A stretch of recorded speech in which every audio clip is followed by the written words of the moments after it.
Tollywood senior నటుడు శివాజీ చేసిన వ్యాఖ్యలతో మొదలైన దుస్తువుల వివాదం ఇప్పుడు పోలీస్ స్టేషన్ మెట్లెక్కింది. శివాజీ వ్యాఖ్యలను తప్పుపట్టినప్పటి నుంచి తనపై జరుగుతున్న విపరీతమైన ట్రోలింగ్, వ్యక్తిగత దూషణలపై నటి అనసూయ భరద్వాజ్ తీవ్ర స్థాయిలో విరుచుకుపడ్డారు. ఇటీవల మీడియా ముందు ఆవేదన వ్యక్తం చేసిన ఆమె తన ప్రతిష్టతను దెబ్బతీసేలా ప్రవర్తించిన 73 మందిపై సైబరాబాద్ సైబర్ క్రైమ్ పోలీసులకు ఫిర్యాదు చేశారు. ఇదే కేసులో ఉన్న శేఖర్ పాషాతో మా ప్రతినిధి హారిక ఫేస్ టు ఫేస్. ఈ కేసులు ఏవైతే ఉన్నాయో వాళ్ళపైన ఎఫ్ఐఆర్లు నమోదయ్యాయి అని చెప్పి మనకు తెలిసిందే. అయితే ఇందులో మరి నోటీసులు వెళ్ళాయా లేదా అనేది సెకండరీ. కానీ ఇప్పుడు నా మీద కేసు ఎలా పెడతారు అని చెప్పేసి సైబరాబాద్కి శేఖర్ పాషా వచ్చారు. మరి ఆయన అంటే ఏంటి సార్, అంటే మీరేమంటున్నారు, మీరు ఎందుకు వచ్చారు? మన మీద ఎఫ్ఐఆర్ పెట్టినప్పుడు మన పోలీస్ స్టేషన్కి రావాల్సిన, మనకు తెలిసిన వెంటనే పోలీస్ స్టేషన్కి రావాలి. ఆ ఇన్వెస్టిగేటింగ్ ఆఫీసర్స్కి మనం సహకరించాలి అనేది చట్టం. వాళ్ళు నోటీసులు ఇచ్చేదాకానో లేకపోతే వాళ్ళు మన ఇంటికి వచ్చి మన తలుపు తట్టేదాకా ఉండడం కన్నా మనం వెళ్ళి వాళ్ళకి అన్నిటికంటే మించి నేను తప్పు చేయలేదు అన్నప్పుడు నా మీద ఒకళ్ళు కేసు పెట్టినప్పుడు నాకు ఖచ్చితంగా అడిగే రైట్ ఉంటుంది. ఎందుకు నా మీద కేసు పెట్టారు, ఏం నేను చేసిన తప్పు చూపించండి అని అడిగినా ఆయన చూపించారు.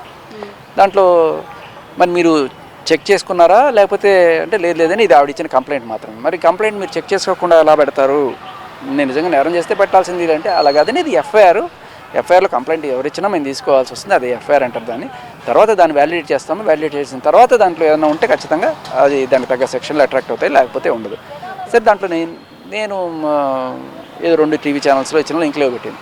దాంట్లో నేను చేసిన వ్యాఖ్యలు ఏంటయ్యా అంటే, ఈవిడ చేస్తున్న ఈ స్టేట్మెంట్స్ కానీ లేకపోతే దీనివల్ల సమాజం పాడవుతుంది, నెక్స్ట్ జనరేషన్ ఇబ్బంది పడుతుంది. అంటే మీ ఇష్టం వచ్చినట్టు బట్టలు వేసుకొని తిరగండి అని చెప్పి అమ్మాయిలకి మీరు ఇచ్చే పిలుపు ఏదైతే ఉందో, లేకపోతే శివాజీ గారిని ఇది తప్పట్టడం, ఇవన్నీ కూడా ఏమవుతుందంటే దీనివల్ల ఇవాళ బెంగళూరులో ఒక అమ్మాయి 55 ఏళ్ల వృద్ధురాలు కానిస్టేబుల్, ఆవిడ ఇక్కడ దాకా ఒక చెడ్డీలాగా వేసుకొని పోతుంటే, అమ్మ కొంచెం పద్ధతిగా బట్టలు వేసుకో, బయట ఉన్నావు కదా అని ఒక్క మాట చెప్పిన దానికి ఆవిడ పట్టుకొని పొట్టు కొట్టింది, రక్తం వచ్చేసింది ఆ వృద్ధ మహిళకి.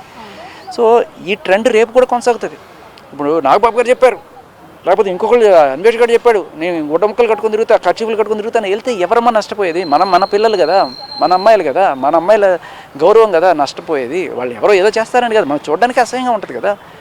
సో దీని గురించి నేను మాట్లాడు, నెక్స్ట్ జనరేషన్ స్పాయిల్ చేసేవి చేయకండి. ఎందుకంటే శివాజీ గారు అన్న నెక్స్ట్ రోజే ఈవిడ బికినీలో ఉన్న ఒక ఫోటోషూట్ ఏదో పెట్టి మా బాడీ నా ఇష్టం ఇలా ప్రవోక్ చేసే రకంగా రెచ్చగొట్టే విధంగా ఆవిడ చేయడం, అడుచు తొక్కనేలా కాలు కడగలేదని చెప్పి ఎందుకు రెచ్చగొట్టారు? ఇప్పుడు సమాజం అంతా కూడా తీవ్రంగా అగెనిస్ట్గా ఆవిడకి స్పందించింది.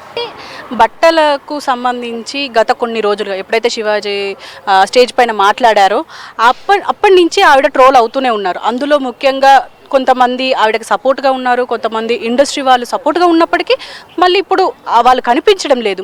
అసలు ఎందుచేత అనుకుంటున్నారు? లేకపోతే ఇప్పుడు అనసూయ ఇంతమందిని అంటే చాలా ట్రోల్స్ అయ్యాయి. ఇటు రాజకీయ నాయకులు కూడా, అంటే రాజకీయంలో ఉన్న వాళ్ళు కూడా కొంతమంది వచ్చి ఇక్కడ ఆమెను ట్రోల్ చేస్తున్నారు. ఇంకో పక్క ఇన్ఫ్లుయెన్సర్స్, యూట్యూబ్ ఇన్ఫ్లుయెన్సర్స్ వీళ్ళంతా వచ్చారు.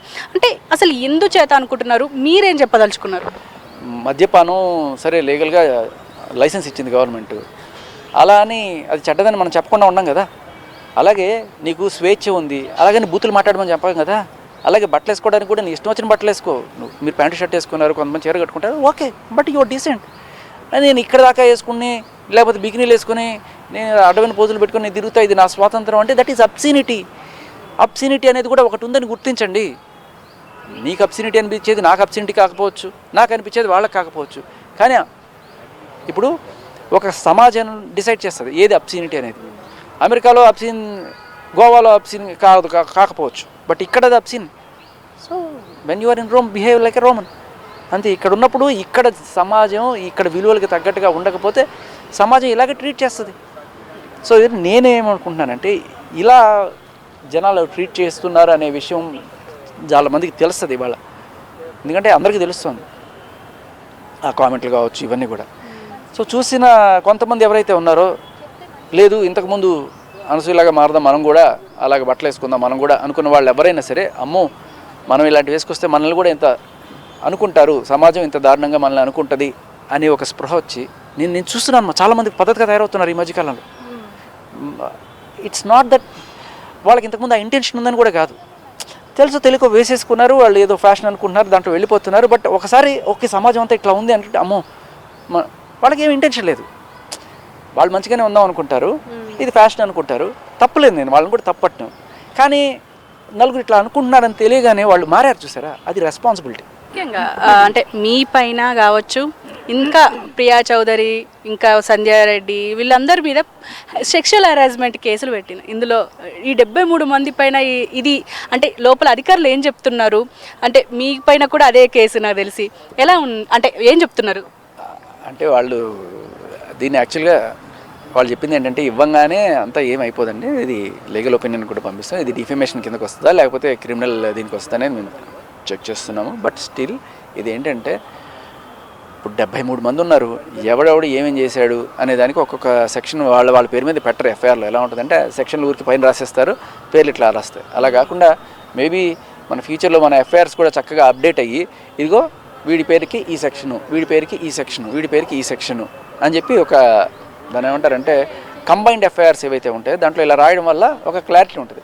లేకపోవడం వల్ల అంబిగ్యూటీ ఉంటుంది. ఇప్పుడు ఏంటంటే ఎవరో చేసింది కూడా నా మీదకి వచ్చేస్తుంది. సో దీంట్లో కొంత నోరు జారి మాట్లాడాల్సిన మాట వాస్తవం, కొంతమంది ఏమన్నా బూతులు మాట్లాడి ఉండొచ్చు.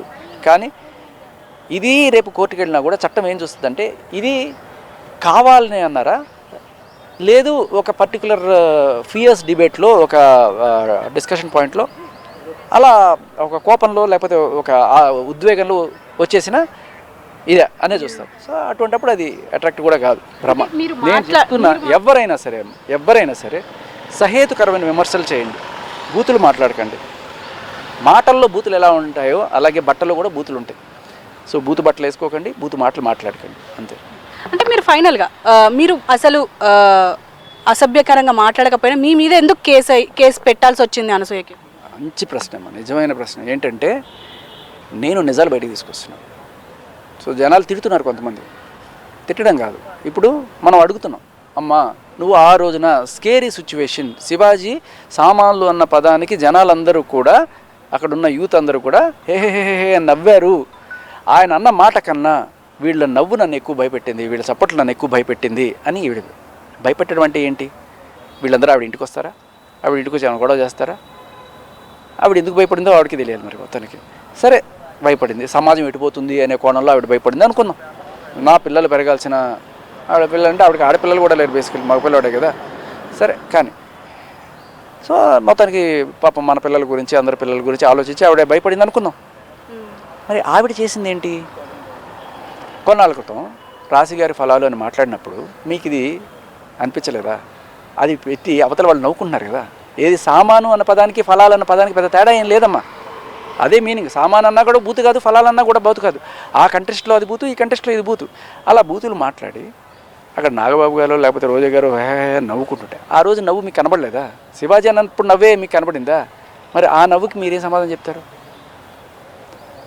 అప్పుడు స్కేరీ, SCARY స్కేరీ అనేది గుర్తు రాలేదా? అప్పుడు మీ ఏజ్ మహా అయితే 35 ఎంత ఉంటాయి మరి. మీకన్నా చిన్న వయసు ఉన్న వాళ్ళమ్మ వాళ్ళు. మీరు ఈ మధ్యకాలంలో ఏదో ఒక ఇంటర్వ్యూ చూశారు, ఆవిడ వచ్చి నేను అప్పట్లో ఏదో తెలుసో తెలియకో చేసేసాను, ఇప్పుడైతే నేను అలాంటివి చేయను అదేం చెప్తుంది. అప్పట్లో అంటే ఏంటి? మీ వయసు చిన్నది, తెలుసో తెలియకో. మరి వాళ్ళు అక్కడ ఉన్నవాళ్ళు ఎవరమ్మా? అక్కడ ఉన్నవాళ్ళు ఎవరు? కురువృద్ధులు, వయోవృద్ధులా? కాదు కదా. వచ్చిన వాళ్ళందరూ యూత్ కదా అక్కడ. మరి యూత్ నుంచి అంతకన్నా ఏం ఎక్స్పెక్ట్ చేస్తారు మీరు? మీకు కావాల్సిందే వాళ్ళు కదా. ఈ జబర్దస్త్ షోలో మీరు బూతులు చేస్తే ఎంకరేజ్ చేసేదే వాళ్ళు కదా. మరి ఆ రోజు చేసినప్పుడు ఎంకరేజ్ చేసిన వాళ్ళు మీరు తయారు చేసిన వాళ్ళే వీళ్ళు. సో ఇలా మాట్లాడి సహేతుకరమైన విమర్శ చేస్తే ఇప్పుడు ఇది ఒక బాణలా గుచ్చుకుంటుంది.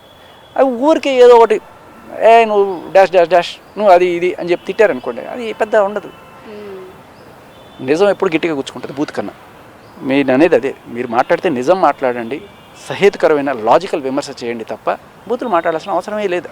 నిజం చెప్తున్నాను కదా, మీరు బూత్ కన్నా ఇది ఎక్కువ గుచ్చుకుంటుంది, అందుకనే నా మీద పెట్టారు ఇవాళ. Okay sir, thank you very much. So చూస్తున్నారు కదా, మొత్తానికి ఏదైతే శేఖర్ పాషా వచ్చి ఇక్కడ సైబరాబాద్లో అసలు నేను చేసిన తప్పేమీ లేదు, కావాలంటే నా మీద కేసు పెట్టుకున్నా సరే, జడ్జి దగ్గరికి ప్రొడ్యూస్ చేస్తా అన్నా సరే అన్నట్టు ఇక్కడ మాట్లాడుతున్నారు. అంటే ఇప్పుడు నోటీసులు రాకపోయినా వచ్చి అంటే ఆయన ఎక్స్ప్లెనేషన్ కూడా ఇచ్చే ప్రయత్నం కూడా చేశారు. అదేవిధంగా ఏదైతే ఇప్పుడు ఆయన ఇచ్చిన అంటే ఇప్పటికీ ఆయన చెప్తున్నది ఒకటే, ముఖ్యంగా నేను ఏమీ అంటే అసభ్యకరంగా మాట్లాడలేదు, నార్మల్గానే మాట్లాడాను, నిజాలు మాట్లాడాను. ఏదైతే ఆ ఫలాలు కావచ్చు, లేకపోతే ఈ బట్టల గురించి కావచ్చు, ఇవన్నీ ఉన్నాయి. సో ఇవన్నింటికి సంబంధించి నేను మాట్లాడినప్పుడు ఎలా కేసు పెడతారు అని చెప్పేసి మాట్లాడారు. లోపల జరిగిన విషయాలు కూడా మనతో పంచుకున్నారు. ఏదేమైనప్పటికీ ఇప్పుడు అంటే ఏదైతే కేసులు పెడుతున్నారో ఈ కేసులు చెల్లవు అనైతే ఇక్కడ తెలుస్తుంది. ఎందుకు అని అంటే ఇప్పటికీ ఇప్పుడు ఇందులో ఉన్న ఎక్కువ మంది ఆడవాళ్ళే ఉన్నారు. మరి వాళ్ళు ఎలా అంటే అసభ్యకరంగా మాట్లాడారు, అంటే సెక్షువల్ హరాస్మెంట్ చేశారనేది కూడా తెలుసుకోవాల్సిన పరిస్థితి ఇప్పుడు పోలీసుల మీద పడిందని అయితే చెప్పుకోవాలి.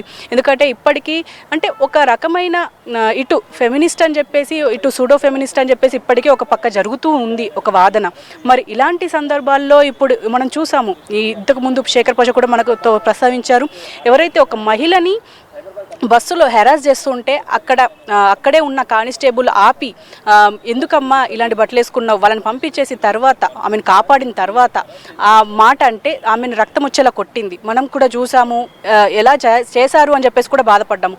సో ఇలాంటి సిచ్యువేషన్స్ ఉన్నప్పుడు ఇప్పుడు ఇన్ఫ్లుయెన్సర్స్ సినిమా ఇన్ఫ్లుయెన్సరా లేకపోతే ఏదేమైనప్పటికీ ఒక పెద్ద ఇన్ఫ్లుయెన్సర్ ఇలా మాట్లాడడం అంటే చిన్న చిన్న పేలికలు వేసుకోండి, లేకపోతే బిక్నీలు వేసుకొని రెచ్చగొట్టండి అని చెప్పేసి మాట్లాడడం, లేకపోతే వేసుకోండి మీ బాడీ మీ ఇష్టం అని చెప్పడం, ఇవన్నీ సరైన పద్ధతి కాదు అని చెప్పేసి చెప్తున్నారు. అదేవిధంగా ఎవరైతే విమర్శిస్తున్నారో ఆ విమర్శించే వాళ్ళు కూడా పద్ధతిగా విమర్శించండి, తిట్టకండి, బూతులు తిట్టకండి. వాళ్ళు చేసేది బూత్ అయినప్పటికీ మనం విమర్శించడంలో బూతులు ఉండొద్దు అని చెప్పేసి అయితే చెప్తున్నారు. ఏదేమైనప్పటికీ ఇది ఇక్కడ సమాచారం. కెమెరామెన్ భానుతో హారిక, హైదరాబాద్.